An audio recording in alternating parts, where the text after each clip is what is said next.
Okay, so this is the fourth lecture in the series on the ancient world and the Bible. And the theme for this lecture is origin and fall of Satan. And just to remind you, if you would like to have more information, you can go to the blog wmcleod.blogspot.com. Okay, in this series we've talked about the pillars of the earth, the mountain of the gods, the origins of Elohim, the Hebrew God, and now we come to the origin and fall of Satan. Now this theme is about the conflict between the gods. That's quite clear. So let's look more carefully into the conflict among the gods. This is a very ancient motive in the ancient Middle East.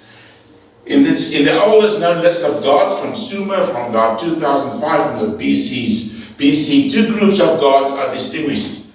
Those of heaven, who had An as father, and those of the earth or netherworld, who had Enki as father. Now, An is merely the Sumerian version of El. We discussed this in some of the previous lectures. The father of the gods. An means most high. So An is the equivalent, it's the Sumerian version of the Semitic god El, and he is the father of the gods. His name means the most high. Enki, this name means Lord of the earth or of the land. In the Sumerian literature, Enki is the opponent of the supreme god An, and even desires the position of Anship, which is equivalent to the one who is supreme of all the gods. Now let's have a look at the serpent in the garden. So now we go to the book of Genesis, the story of the serpent in the garden, and this is actually a story about the conflict between the gods. This is just the biblical version of that very ancient story that we find in the earliest Sumerian literature, in the earliest list of gods available to us in the world. In the garden story, in the book of Genesis, the snake is an opponent of God. The snake in the cosmic tree is actually a very ancient motive in the Middle East. So this is not something that is unique to the Bible. The close association with the snake and the cosmic tree is a very old and well-known motive in the Middle East. In the Epic of Etana, this epic became very popular during the Akkadian period, that was about 2300 BC. In this epic we read about the conflict between the eagle and the snake, which kept in the cosmic tree. Now the eagle held in heaven, and the snake in the netherworld, under the cosmic tree. The eagle sat right at the top, representing rule over his association with heaven, whereas the snake was at the bottom in the pit beneath the cosmic tree in the story, the Epic of Etana. This reflects the two opposing groups of gods that I've already mentioned, that we find in the earliest king list, those of heaven and those of the netherworld. Now this agrees with the conflict between God, who is associated with a cherubim, eagles. For example, in Psalm 18 we read that God rides on a cherubim very much as on an eagle. We read about the large wings of the cherubim. And the snake in the garden story. So this conflict in the garden story between God with the cherubim with him against the snake is typical of the very ancient motive that we find in the Epic of Etana. So here is Adam, Eve, and the snake, just a depiction. Okay. Now let's have a look at another version of the same story, of a similar story, if we like it this way, which we find in the book of Ezekiel. Here another fallen cherubim is in the garden. In the garden story, the prophet Ezekiel. Now it is a beautiful and a powerful cherub who covered God's face or feet. A similar story is found in Sumer. Here it is the Anzu eagle who guarded the heavenly abode of the king of the gods. He stole the tablet of destinies and became a fallen creature. The holder of the tablet, of the table of destinies, was the king of the gods. So he was the one that guarded the abode of the gods, and that was where he stole this table of destinies. In Ezekiel's story, the cherub became proud, seemingly aspiring to God's position as king among the gods, and we find the same thing. He also became a fallen creature. So we have the same motive in Ezekiel that we also find, for example, in ancient Sumerian tradition. It's just depicted slightly differently. Okay? Let's have a closer look at the proud cherub in the book of Ezekiel. We read, "You were the anointed cherub who covers. I established you, you were on the holy mountain of God. You walked back and forth in the midst of fiery stones," probably referring to the stars of heaven. "You were perfect in your ways from the days you were created, till iniquity was found in you. By the abundance of your trading, you became filled with violence within, and you sinned. Therefore I cast you as a profane thing out of the mountain of God, and I destroyed you, a covering cherub, from the midst of the fiery stones. Your heart was filled up, that word can be translated as proud. Your heart was proud because of your beauty. You corrupted your wisdom for the sake of your splendor. I cast you to the ground, I laid you before kings, and that they might gaze at you." So here we have a beautiful description of this cherub who was once on the mountain of God, the holy mountain of God, covering God's face or feet, and who was then driven from this mountain of God, becoming cast away. We find very much the same thing, the same theme in the story, the related story of the cedar that we discussed in one of the previous lectures. Here we have the proud cedar. That's also what we read about the felled cedar in God's garden. It became proud because of its great height. Let's listen to this beautiful piece of Hebrew poetry. "Indeed, Assyria was a cedar in Lebanon. Therefore its height was exalted above all the trees of the field. All the birds of the heavens made their nests in its boughs. Under its branches all the beasts of the field brought forth their young. And in its shadow all great nations made their own." We have already discussed this in some detail. Thus it was beautiful in greatness, this enormous greatness of this tree. It was beautiful in greatness and in the length of its branches, because its roots reached to abundant waters. The cedars in the garden of God could not hide it. No tree in the garden of God was like it in beauty. I made it beautiful with a multitude of branches, so that all the trees of Eden envied it, that was in the garden of God. Therefore thus says the Lord God, because you have increased in height, and it set its top among the thick boughs, and his heart was lifted up. Here we find exactly the same expression. Lifted up. His heart was proud in its height. Therefore I will deliver it unto the hands of the mighty one of the nations, and he shall surely deal with it. I have driven it out for its wickedness, and aliens, the most terrible of the nations, have cut it down and left it. Its branches has fallen on the mountains and in the valleys. So here we have exactly the same image. But whereas the previous image concerned the cherub that became fallen, here we have the story of the cedar that was cut down and became fallen.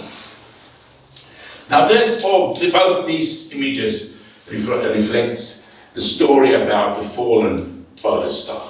The image was very well known. We've discussed it in lecture 1, that of the fallen polar star. So both the fallen cherub as well as the fallen cedar, in both these stories, the prophet makes use of this more basic archetype, that of the fallen polar star.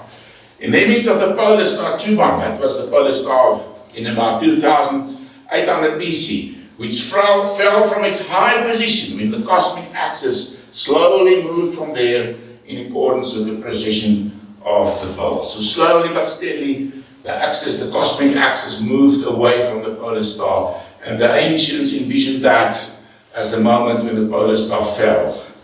And in the Mesopotamian myth, we read that this star fell to a position on the horizon visible as the morning star Jupiter.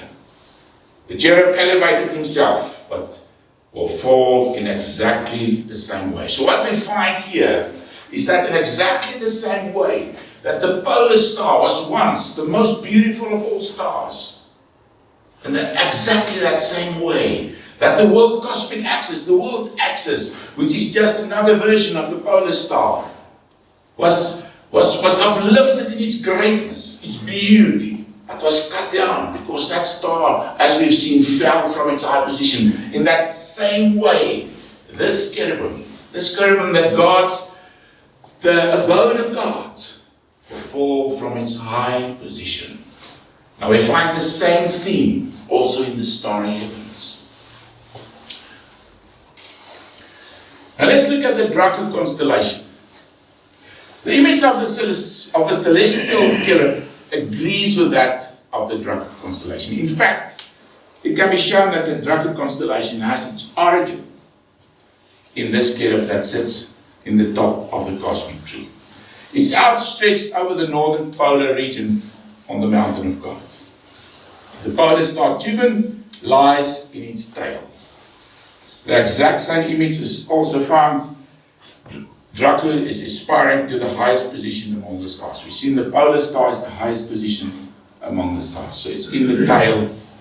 Tuban is in the tail of Draco. So we have the same image. Draco was at first depicted as an unzoomed eagle, high in the cosmic tree, but it was later combined with a snake. That was in the Cadian period, about 2300 BC, and eventually, so it became a winged snake, and a winged serpent. Eventually it lost its wings, and it became the great celestial serpent in the north. So that originated from this unzoomed eagle, which we find is the exact Sumerian equivalent of the cherub in the biblical tradition. Okay. So Draco in the biblical tradition, let's look at it. In Job we read, by his spirit he that is God has garnished the heavens. His hand has formed the crooked serpent. So it refers to Draco as the crooked serpent in the heavens. In Revelation we read about a great red dragon in the heavens. It's clearly the very same image. And another sign appeared in heaven. Behold, a great fiery red dragon, having 7 heads and 10 horns, and 7 diadems on his heads. His tail drew a third of the stars of heaven and threw them on earth. So this is this depiction of the heavenly dragon, of Draco. So the great dragon was cast down. Just slightly later in the same passage. So the great dragon was cast down. That serpent of old, called the devil and Satan. So here he's given this name, devil and Satan, who deceives the whole world. He was cast to the earth, and his angels were cast out with him. So here Draco, this celestial dragon, is called Satan. We've seen that corresponds with Ezekiel's cherub, the one that was chased from the garden of God. So Draco as a celestial image of Satan and his aspirations to rule the cosmos. Now one must remember, we've seen that the starry heavens, the celestial skies, is just the image for the ancients, for the Sumerians, for the ancient Middle East. It was an image of an invisible world. The stars was an image of the gods. So the stars was not the gods, but it was an image of the gods. The gods which exist in an invisible world in their perspective. So this cosmic mountain, they didn't see it as some physical mountain in the north. They see it as a cosmic mountain, but it's just an image of an invisible mountain where God rules. Okay. So here is Draco. Can't see it from the southern skies, from here, or from the southern parts where we live. But in the distant north, here is the great dragon and the star Tuban in its tail. I think it's that one. Okay. Here we have the celestial dragon, different kind of image, cast down by the angel Michael, and that is in Revelation chapter 12. So here he is subduing the dragon. We have another passage that refers to the fallen prince, Psalm 82. Exactly the same image. So the image used here is that as the polar star that had fallen, of the axis mundi that has drifted from the polar star, and this image of the star that had fallen, of the tree that had been cut down, this cosmic tree. We find the same image here in Psalm 82. God stands in the congregation of the mighty. That's the gods. We've discussed the congregation or the council of the gods. He judges among the gods. They do not know, nor do they understand. They walk about in darkness. All the foundations of the earth are unstable. You remember what this means? The foundations of the earth. It moves. It's unstable. So this is this movement in this whole cosmic mechanism, in the precession of the equinoxes. Slowly but steadily, out of the poles, this whole system moves. So slowly, after some time, these 4 points that defines the 4 corners of the earth, or the 4 pillars of the earth, they give way when the sun moves to the different 4 constellations at midsummer, midwinter, and so forth. Okay. I said you are gods, and all of you are children of the Most High. We discussed that in detail in the previous lecture. And you shall die like men and fall like one of the princes.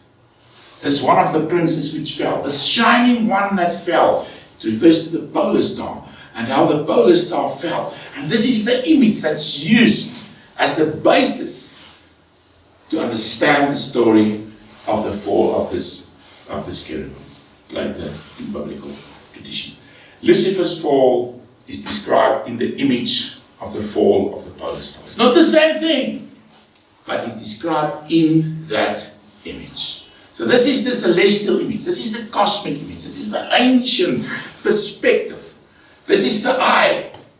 This is the way through which we should understand this image of the fallen cherub of Lucifer. Okay. This brings us to the king of Babylon. It's another image, very similar, says the same story from a different perspective. Okay, we find this story in the book of Isaiah.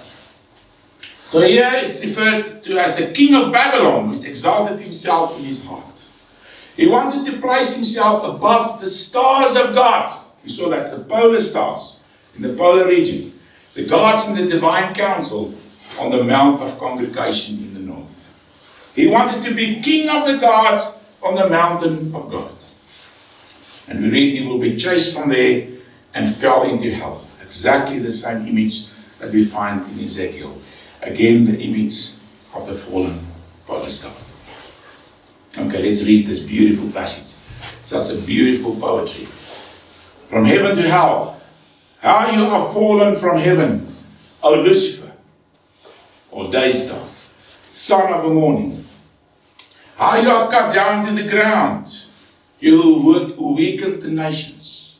And you have said in your heart, I will ascend into heaven. I will exalt my throne above the stars of God. I will sit in the mount, on the Mount of Congregation, in the council of the gods. I will sit as the king on my throne. I will also sit on the Mount of the Congregation on the farthest sides of the north, at the northern polar area, in this image of the celestial skies. And I will ascend above the heights of the clouds, and I will be like the Most High. Yet you shall be brought down to Sheol, to the netherworld, to the lowest depths of the pit. From this highest position that you aspire to, you will fall to the lowest depths of the pit. Beautiful, beautiful description. Now this is a reference to Marduk. He was the king of Babylon. So the reference is obviously not to the historical king, to the physical king. It's to the king of Babylon. He's the king of the Babylonian gods. That's referred to. And his name was Marduk. The king of Babylon refers to Marduk, the chief god of Babylon. Marduk was the son of Enki. Now we've already met Enki. His name is Lord of the Earth. He's the one who stood opposed to An-or-El.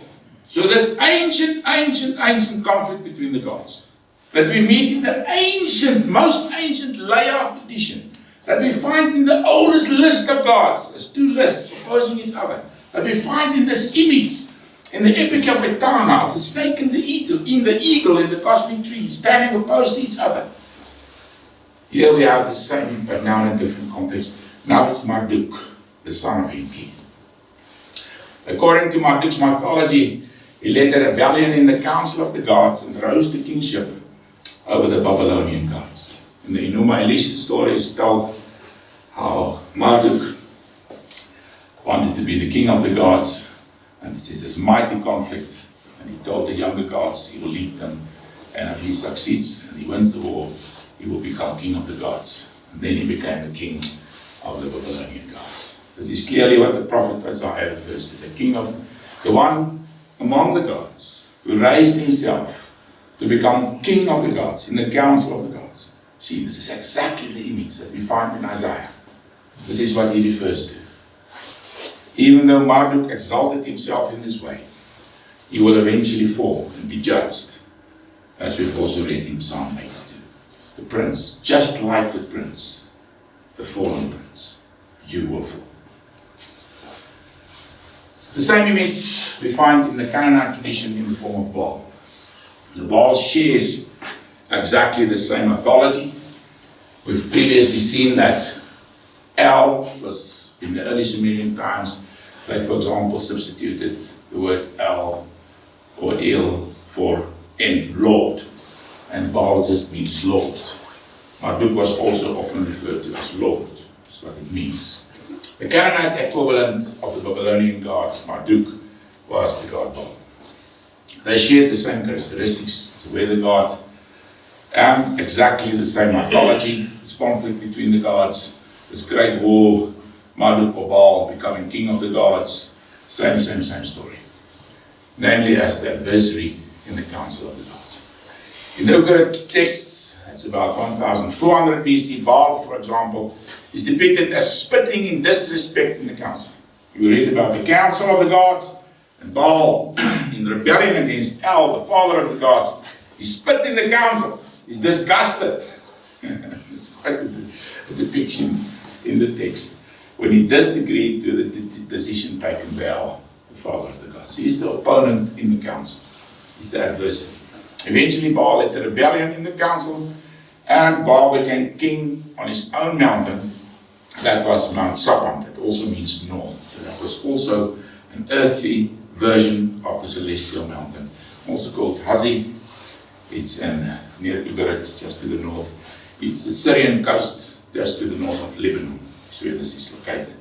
So just like Marduk became king in Babylon, Baal, in this tradition, was the king of the gods, just north of Ugarit, on Mount Sapan. It's exactly the same tradition. You see, it's all over the Middle East, we find the same image, the same tradition. It's just various ways of telling the same story. Baal became king on his own mountain, Mount Sapan. Baal was worshipped as the king of the gods by the Canaanites. So in the same way that the Babylonians worshipped Marduk, after this conflict, after this rebellion in the council of the gods, he leading the younger gods, he became king of the gods, same for Baal. After that, he became king in Babylon or in Canaan. Now, Marduk Baal is none other than the biblical Satan. This is what we'll see now. The biblical Satan, the word Satan means adversary. Now, so often one sees that theologians refer to Satan or the adversary in its own terms. It doesn't put it in the context of the council of the gods. That's hopelessly wrong. We cannot understand the figure of Satan or the rebellion in the council of the gods without the council of the gods. The ancient worldview, this ancient perspective that we find in ancient Babylonian and even earlier in Sumer. But this conflict that we're speaking about now was a lingering conflict. It was a conflict that goes back to the earliest strata of tradition. But now it moved into a next phase. When Marduk raised himself to become king of the gods in Babylon. It was a new phase in the place of Enlil, the previous king of the gods. So Satan is the adversary in the council of the gods. That's the context. The prophet Isaiah identifies Satan. He calls him Lucifer as Marduk Baal. He calls him the king of Babylon, the one who raised himself He became king of the gods. The devil is also called Baal-zebub. In the New Testament, Baal-zebub comes from Baal-zebub, the prince Baal of the Ugaritic text. It's just the same tradition that we find later in the Bible. The Ugaritic text is also called Baal, Lord of the earth, just like Enki. But remember, Marduk is not Enki, he's the son of Enki. So Satan, the adversary in the council of the gods. We must understand Satan in the context of the council of the gods. We've discussed this council. We've seen there are various passages in the Bible which clearly refers to this council. It's not just an ancient concept found in ancient Sumer, Mesopotamia, Canaan. It's found in the Bible. It's very much part of biblical tradition. In this council, in the previous lecture, we saw there's the father of the gods. We also distinguished the king of the gods. And this is where the conflict lies. Who will be the king of the gods? In this tradition, in the Babylonian tradition, the Canaanite tradition, Marduk, Baal became king of the gods. But in the biblical tradition, this was never recognized. Satan was considered as a rebel in the council. He wants to be king of the gods, but that was never accepted in biblical tradition. In the book of Job, he says that Job will curse God. He says Job will curse God if bad things happen to him. So he comes into this council.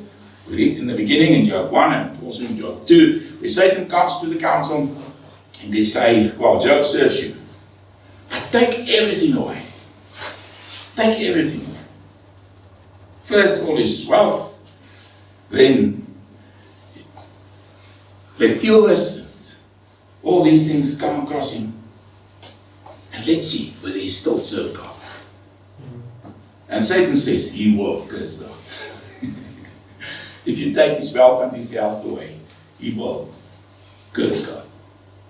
And God says, well, this is quite a challenge. I'll agree to it. Let's see whether he will still serve God. And then we know what happened. And Job stayed true to God. Okay, but there is a good example of Satan, the one that led to all of this that happened to Job. In the book of Zechariah, Satan accuses the high priest Joshua. In this case, he opposes Yahweh, who leads the council. We've discussed this king of the council. Yahweh is the king of the council in the Hebrew tradition. So here we have Yahweh as the king in the council, leading the council. Satan as the opponent, as the opposition, if so to speak, in the council. Then he showed me Joshua, the high priest, standing before the angel of the Lord, and Satan standing at his right hand to oppose him. So here it's the council of the Lord. It's called the angel of the Lord, but that is just the messenger of the Lord. Lord here, Yahweh. And then he says, and then this angel of the Lord, or the Lord, and the Lord said to Satan, the Lord refers to our Lord, Father of the kings, of the gods, rebuke you, Satan. The Lord who has chosen Jerusalem, rebuke you. Is this not a brand plucked from the fire? See, this is a very nice description. The council of the gods, Yahweh leading the council, Satan being opponent in the council, accusing Joshua the high priest. In the book of Revelation, Satan is called the accuser of the brethren. But then we read how he's cast out of heaven. So this is the background, the ancient Middle Eastern background for the biblical tradition and his place and his role within the council of the gods. So what we have is the rebellion in the council. This is the centerpiece. This is pride. If you don't understand this rebellion, you miss it all. Satan, the adversary, he's a rebel in the council. The rebellion in the council of the gods became one of the most enduring motives in the ancient world. We find it in Babylonian, Canaanite, and biblical tradition. It is the very same motive. Marduk, Baal, Satan. Same thing. Different names referring to the opponent, the one who made himself king on his own mountain over the local gods, the Canaanite or the Babylonian gods. Whereas the other gods worshipped him as king of the gods, the Hebrews worshipped Yahweh as king. We discussed that in detail in the previous lecture. The biblical Hebrews rejected Marduk Baal as king, his kingship. For them, there was no other than the adversary. The one who lifted himself up, who became proud in his life, became pride and wanted to be king of all the gods. He wanted to put his crown on the mountain of the gods as the king over all the gods. But Prophet Isaiah says, you will fall from that position. In exactly the same way that the polar star fell, you will fall. Just like that tree that was cut down, the cosmic tree, you will fall to the depths of hell. So let's have an overview. The story of the fall of certain gods is extremely ancient. There's the oldest layer of tradition in the Middle East. This conflict between the eagle and the snake in the cosmic tree, between two groups of gods, heavenly and netherworldly gods. But the story evolved.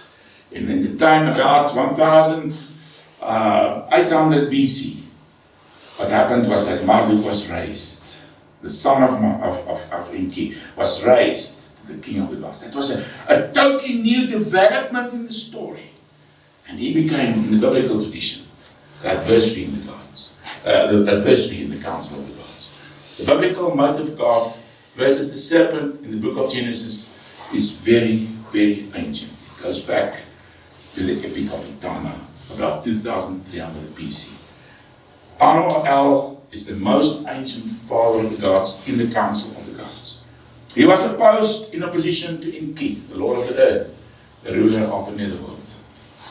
In about 1800 BC, Marduk, the son of Enki, arose to kingship over the Babylonian gods. The biblical tradition is called Satan, the adversary. In the book of Revelation, he is cast down from heaven and eventually into the pit. In one of the previous lectures, we discussed the various cosmic domains, heaven, netherworld, and the pit, or the abyss, and how they saw it and where they located it.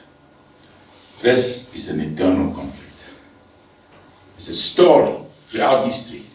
When we have the first written sources in history, at Pharaoh, they discussed a few texts. They discovered the Kes Temple. He was from Pharaoh, if I'm not mistaken. Yes, he was from Pharaoh. They discovered the story of Rehoboam, of the ancient kings, and his girlfriend.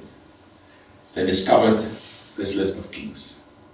The oldest list, two groups of kings, list of gods, two lists of gods. One led by the father of the gods, An or El, the other Enki.